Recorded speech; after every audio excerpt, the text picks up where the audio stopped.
ఏటీ తెలుగు న్యూస్ కి స్వాగతం. రాష్ట్ర అభివృద్ధి ప్రజా సంక్షేమం కూటమి ప్రభుత్వంతోనే సాధ్యమని టీడీపీ జనసేన బీజేపీ కూటమి ఉమ్మడి ఎమ్మెల్యే అభ్యర్థి కొణతాల రామకృష్ణ కొణతాల ఎన్నికల ప్రచార కార్యక్రమంలో భాగంగా గురువారం ఉదయం జీవీఎంసీ విలీన గ్రామాలైన ఎరుకవానుపాలెం, రాజుపాలెం, గొర్లవానిపాలెం, వల్లూరు గ్రామ ప్రాంతాల్లోని కూటమి ఎమ్మెల్యే అభ్యర్థి కొణతాల రామకృష్ణతో కూటమి నేతలు కార్యకర్తలతోటి కలిసి గ్రామాల్లో పర్యటించి ప్రచారం నిర్వహించారు. ఈ కార్యక్రమంలో ప్రజలు ప్రతి గడప గడపలో మహిళలు మంగళహారతులు ఇస్తూ పూల వర్షం కురిపిస్తూ ఉండగా మరోవైపు విజయానికి సంకేతంగా వరుణదేవుడు కురిపించిన వర్షపు జల్లులలో తడుస్తూ ఎన్నికల ప్రచారం నిర్వహించారు. కొణతాల అభిమానులు గ్రామాల్లోని ప్రజలు కార్యకర్తలు జై కొణతాల అంటూ నినాదాలు చేశారు. ఇక ప్రతి ఇంటికి వెళ్లిన కొణతాల ప్రజలతో మమేకమయ్యి వారి సమస్యలను కష్ట సుఖాలను అడిగి తెలుసుకున్నారు. దారి పొడవునా కొణతాల అభివాదం చేసుకుంటూ ముందుకు సాగుతూ మీ సంక్షేమం బాగుండాలంటే చంద్రబాబు నాయుడు ముఖ్యమంత్రి అవ్వాలని, కనుక ఈసారి ఎన్నికలలో గాజు గ్లాసు గుర్తుపై ఓటేసి తనను ఎమ్మెల్యే అభ్యర్థిగా, కమలం పువ్వు గుర్తుపై ఓటేసి ఎంపీ అభ్యర్థిగా సీఎం రమేష్ ను అత్యధిక మెజారిటీతో గెలిపించాలని కొణతాల విజ్ఞప్తి చేశారు. ఈ కార్యక్రమంలో టీడీపీ, జనసేన, బీజేపీ పార్టీలకు చెందిన నాయకులు, కార్యకర్తలు పెద్ద సంఖ్యలో అభిమానులు పాల్గొన్నారు.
అమ్మా చేతి అమ్మా ఎలా చూడండి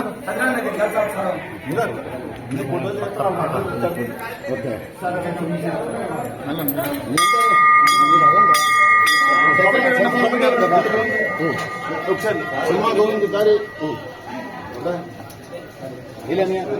ఓన్లీ ఏరియా కాదు వచ్చాను అటు వచ్చండి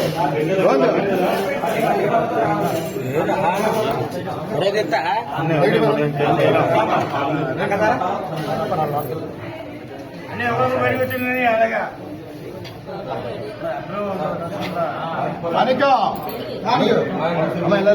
వచ్చి సైడ్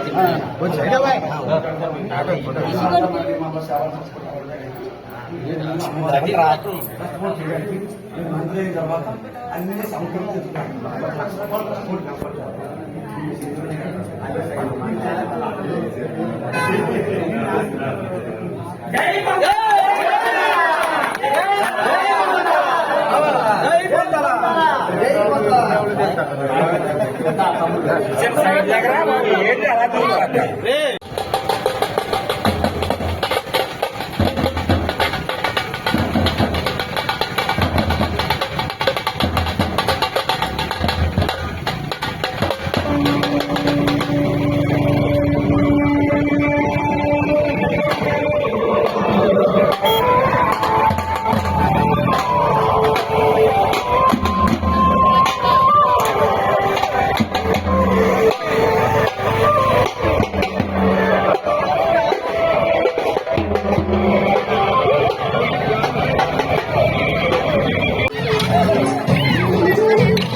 మరి రాజకీయ బౌండరీని కట్టిగా రావడం ఆటో డ్రైవర్లు కానీ బైక్లు కానీ చాలా ఇబ్బంది పడుతున్నారు.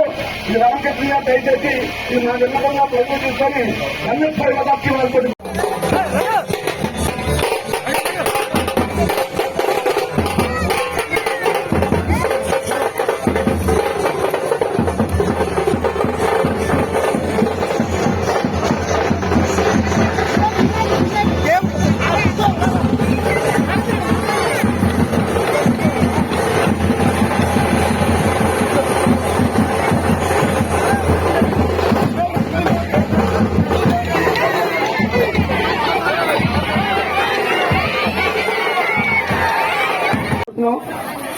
వచ్చారు కూర్చుని తిప్పండమ్మా.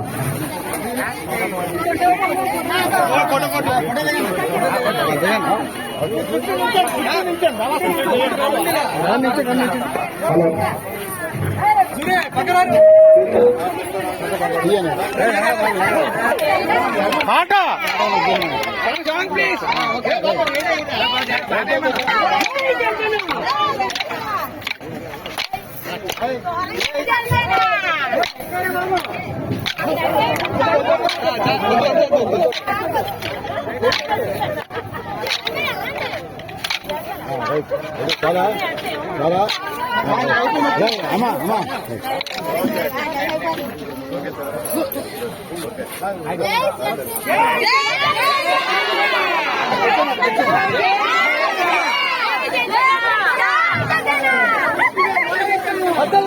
కార్ లైట్లు వేసుకొని కూర్చుండేవాళ్ళు అక్కడ. ముసలి తాత ఉండేవాడు అప్పుడు. అప్పటి నుంచి స్లోగా గ్రామాలలో అభివృద్ధి పరుస్తూ ముసలయ్య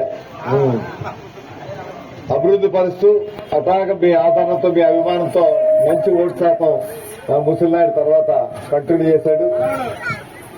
నేను రాజకీయాలు వదిలిపెట్టి దూరంగా ఉన్నప్పుడు ముసలినాయుడు కూడా దూరంగా ఉన్నాడు, ఏ పార్టీలోకి వెళ్ళలేదు, అలా ఉండిపోయాడు. మళ్ళీ ఈ రోజు నేను పవన్ కళ్యాణ్ గారు పిలుపు మేరకు ఆయనతో కలిసి పోరాటం చేయాలి, మనం కలిసి పనిచేయాలని ఏదైతే పిలిపించారో పవన్ కళ్యాణ్ గారు, ఆ పిలుపు మేరకు రావటం వల్ల ఈ రోజు నేను మీ ముందున్నాను. నేను వచ్చాక మళ్ళీ ముసలినాయుడు మళ్ళీ వచ్చి మళ్ళీ యాక్టివ్ గా ఈ కార్యక్రమాలు చేస్తున్నందుకు ముసలినాయుడికి నా హృదయపూర్వక అభినందనలు.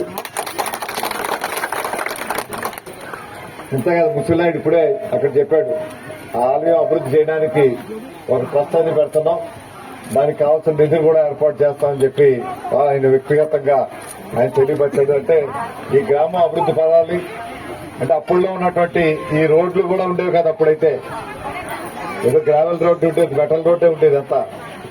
అప్పుడు రోడ్లు వేయడం మొదలు పెట్టాం. ఇక్కడి నుంచి సత్యపల్లి అయిపోయింది కదా అప్పుడు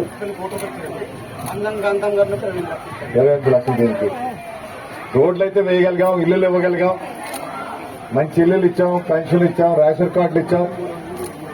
మళ్ళీ గోవింద్ సత్యాం గారు వచ్చాక కూడా మంచి సిమెంట్ రోడ్లు అయితే వేశారు. చూసాం అంతా కూడా అన్ని గ్రామాల్లో చూశాను, చాలా చక్కగా వేశారు. డ్రింకింగ్ వాటర్ ఇచ్చారు. ఇంకా ఆ చివర మరిడమ్మ గుడి దగ్గర నుంచి ఆ చివరికి ఆ రోడ్డు వీలిపోయిన తర్వాత మిగతా అంతా కూడా బాగా చేశారు ఆయన కూడా. ఆయన తర్వాత 5 సంవత్సరాలు ఏమైందంటే ఇప్పుడు 5 సంవత్సరాలు అసలు ఏమీ జరగలేదన్నారు. మన దురదృష్టం ఏంటంటే ఎవరైతే మంచి పనులు చేస్తున్నారో వాళ్ళని ఓడిస్తున్నాం మనం, అంతే కదండి. అభివృద్ధి చేసే వాళ్ళని ఓడిస్తున్నాం, మళ్ళీ తర్వాత చూస్తున్నాం నష్టపోతున్నాం, మళ్ళీ అప్పుడు అభివృద్ధి చేసే వాళ్ళు కావాలనుకుంటున్నాం. అట్లా లేదంటే ఇంకా అభివృద్ధి చెందులేదు. నిజంగా జీవీఎంసీలోకి ఎందుకు కల్పించామంటే ఈ ప్రాంతం అంతా ఈ ప్రాంత రైతులకి మేలు జరగాలని. జీవీఎంసీలు వచ్చేసరికి మీ భూముల రేట్లు పెరుగుతాయి, మంచి రోడ్లు పడతాయి. ఈ రోడ్లు వచ్చాయంటే ఆ రోజు జీవీఎంసీలోకి వెళ్ళడం వల్ల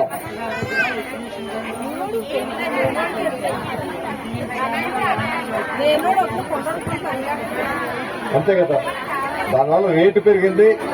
జీవీఎంసీలో రావడం వల్ల మీకు రోడ్లు కూడా నిధులు ఎక్కువ ఉంటాయి, ఆ నిధుల వల్ల రోడ్లు కూడా వచ్చాయి. అంటే జీవీఎంసీలో రావడం వల్ల చిన్న చిన్న నష్టాలు కూడా ఉంటాయి, లేకపోలేదు. కానీ అంటే కొన్ని నష్టాలు కూడా ఉంటాయి, మనం అవి కూడా సరిచేద్దాం. ముఖ్యంగా ఈ ప్రాంతంలో ఉన్నటువంటి భూమి రేట్లు పెరిగాయి కాబట్టి ఎక్కడెక్కడి నుంచి వచ్చి ఆక్రమించుకొని ఇక్కడ స్థానికులకు అన్యాయం జరుగుతూ ఉంది. మీకు ఇల్లు పట్టాలు ఇచ్చి ఇల్లు లేని వాళ్ళకి ఇల్లు ఇచ్చి మేము ఎప్పుడో 15 సంవత్సరాల దిగుని ఇచ్చాం. కటింగ్ ఇప్పించి దాన్ని ఎప్పిజేషన్ జరిపించి కనీసం 4 దాకా ఎప్పిజేషన్ జరిపించి ఏర్పాటు చేయమని కోరుకుంటాం. అలాగే ఈ ప్రాంతంలో ఉన్న ప్రతి ఒక్కరు కూడా ఈ ఊళ్ళో కాకుండా వేరే ప్రాంతాల్లో ఇల్లు ఇవ్వడం జరిగింది.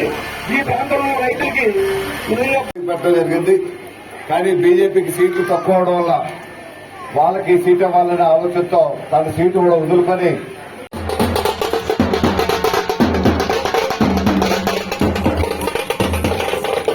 రెండు కులాల వర్ణాలు ఉన్నాయి ఈ ఊర్లో. ఈ 2 వర్ణాలకి కూడా జీవీఎంసీలో ఉపాధి కల్పించే మార్గం తమ మంత్రిగా నిర్మిస్తున్నారు. ఈ రోజు భోజనాల కార్యక్రమం అంతా కర్రి మహాలక్ష్మి గారు ఏర్పాటు చేయడం జరిగింది. 10 లక్షల రూపాయలు అప్పుడు ఎన్ఆర్ఐజేషన్ వర్క్ ఇచ్చి ఆ రోడ్ అయిపోతే ఇప్పుడు ఆ బిడ్డ రోడ్ వేసుకున్నాం సార్.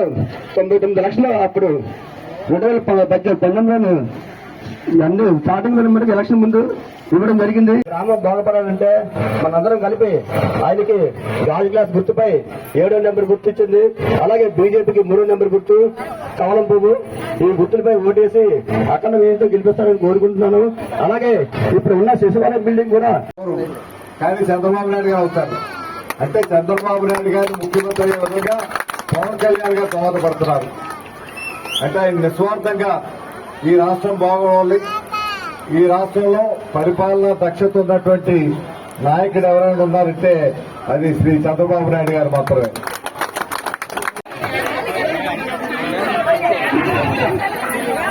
మన ఊరికి ముద్దుపేట మహాలక్ష్మి గారు వాళ్ళ నాన్నగారి గారి నుంచి రామకృష్ణ గారి తరఫున మన ఊరిని నాయకత్వం నడిపించిన వ్యక్తి ఆయన.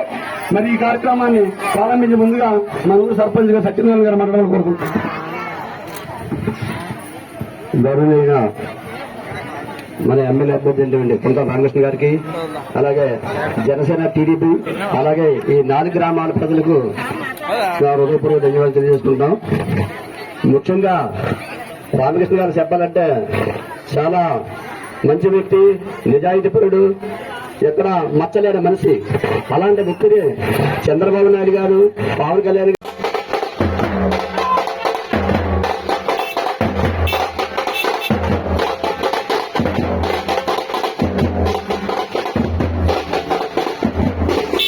తర్వాత వల్లూరు గ్రామం రావటం జరిగింది. మీ అందరినీ కూడా కలుసుకునేటువంటి అవకాశం మళ్ళీ ఈ రోజు వచ్చింది. ఈ రోజు వచ్చిన రోజు అప్పుడు ఎంత ఆదరణ చూపించేవారో ఎన్ని సంవత్సరాల తర్వాత కూడా అదే ఆదరణ చూపిస్తున్నారు. ఈ 4 గ్రామాల ఉదయం నుంచి చూస్తున్నాను. ఈ రోజైతే రాజకీయాలు వదులుకోవాలనుకున్నప్పుడు మళ్ళీ చంద్రబాబు నాయుడు గారు, పవన్ కళ్యాణ్ గారు ప్రత్యేకించి రావాలి, పోటీ చేయాలి. ఇటువంటి రాక్షస రాజశేఖర్ గారి గవర్నమెంట్ రామకృష్ణ గారు, రాజీ గారు, రాజశేఖర్ గారు, Telugu Desam party, Congress party, YSR party అన్ని పార్టీల నాయకులు చెప్పుకున్న విషయం. ఈ విషయాన్ని గమనించి మన వల్లూరు ప్రాంతాన్ని